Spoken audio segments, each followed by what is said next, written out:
For me, it's not so much that Bitcoin is going to have another FTX scenario necessarily. It's more to me that I do believe the traditional markets are going to have a major drop. And if that happens, I'm still in the camp that Bitcoin is going to struggle as it will spread. The kind of the panic and the fear will spread across all asset classes.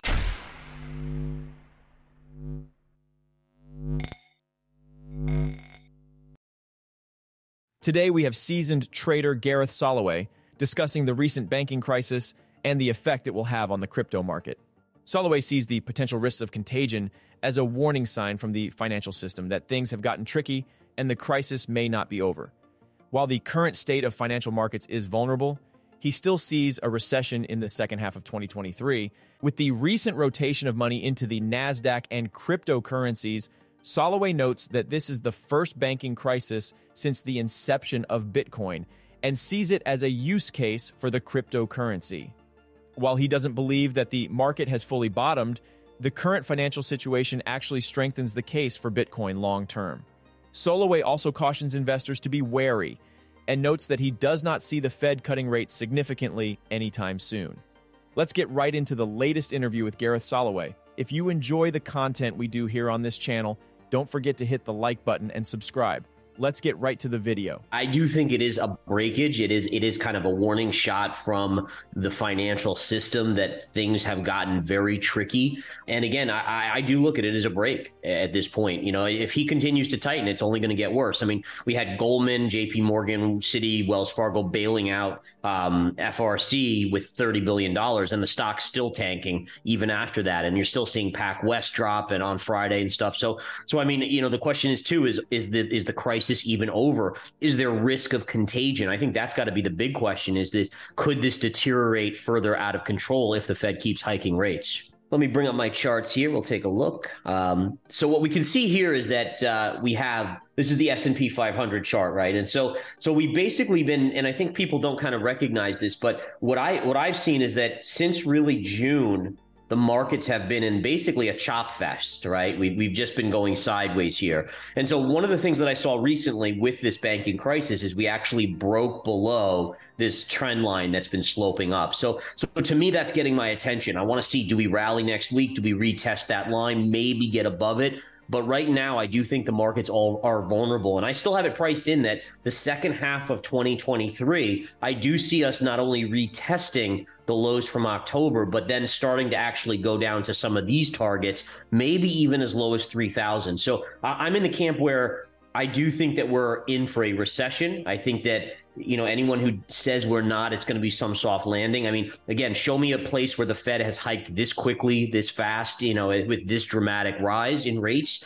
And I can't imagine us getting away with no recession whatsoever. So I think investors in stocks have to be aware of that. And I think if you factor in a recession, even a mild recession, valuations to me are still way too lofty in many of these names.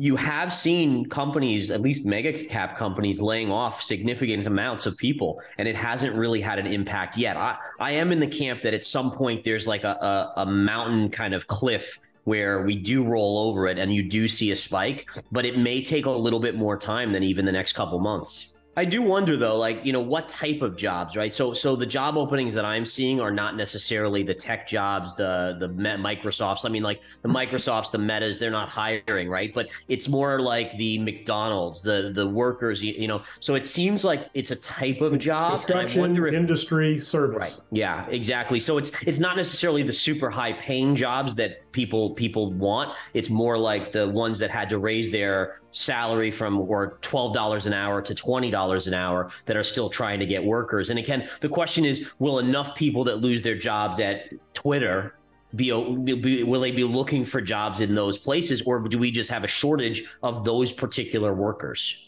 And not only has money now rotated over the last few days into the NASDAQ, but also crypto. I mean, and not so much the altcoins, but Bitcoin and Ethereum. This is like their first test case in a long, long time, right? Their first banking crisis since the inception of Bitcoin. And you've absolutely seen a huge amount of money roll over into cryptocurrencies, specifically Bitcoin and Ethereum. And I think that's fascinating. You think about the reasoning behind the creation of Bitcoin. And here we are. I mean, this is just one of those use cases for it. And I think it adds credence. I'm still not in the camp where I think that necessarily the lows are all the way in on Bitcoin or Ethereum, but you can't deny that this just strengthens the case long term for why we need Bitcoin. I mean, that's part of my issue with why I just can't see that the markets have fully bottomed, because you still see so much speculation in the market. I mean, people are just itching for 2021 all over again, like a drug addict, they're scratching at their skin, So yeah, I do think that it's at this point where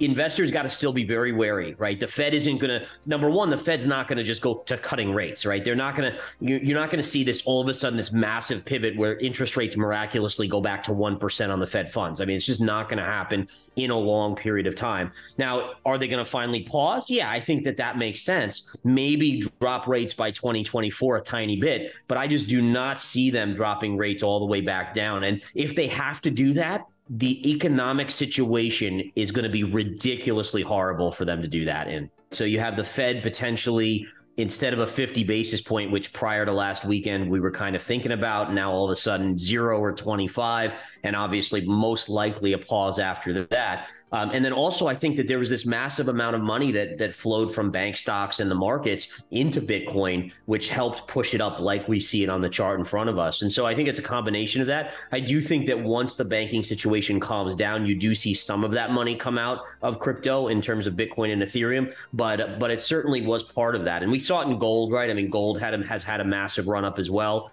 And if we think about it logically, just, the Fed going to 25 or to 0, it's not like they're dropping rates. So it doesn't necessarily tell us that gold should be ripping north of its all-time highs, but we are getting pretty close because of some of the money flow, the people taking kind of a protective measure here in these assets. So I'm still in the camp as of now, Bitcoin. And again, this might sound crazy to some people, but I'm still not in the camp that we've put in a low. I don't have the factors in place on a chart that tell me that the low is in for this entire cycle. And the main reason for that too is if you zoom out on the chart, right? If we look at this bigger picture, this again is a nice bounce. It's a fantastic percentage-wise bounce off the lows. But again, we haven't even recaptured this area here. And this is kind of my line in the sand, this 30,500 level. So as long as we stay below that, I'm in the camp that we still can roll over. We can still maybe make new lows. I don't think, for me, it's not so much that Bitcoin is going to have another FTX scenario necessarily. It's more to me that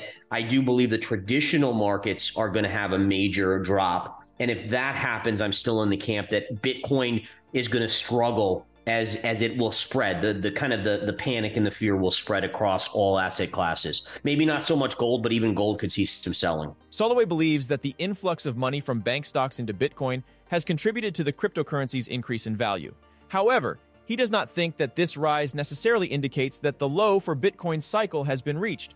Soloway notes that Bitcoin has not yet recaptured its previous high of around $30,000, and he believes that if the traditional markets experience a major drop, Bitcoin will struggle as well. He also discusses the potential relationship between the Federal Reserve's decisions regarding interest rates and Bitcoin's price, suggesting that significant cuts in rates would require dire economic circumstances.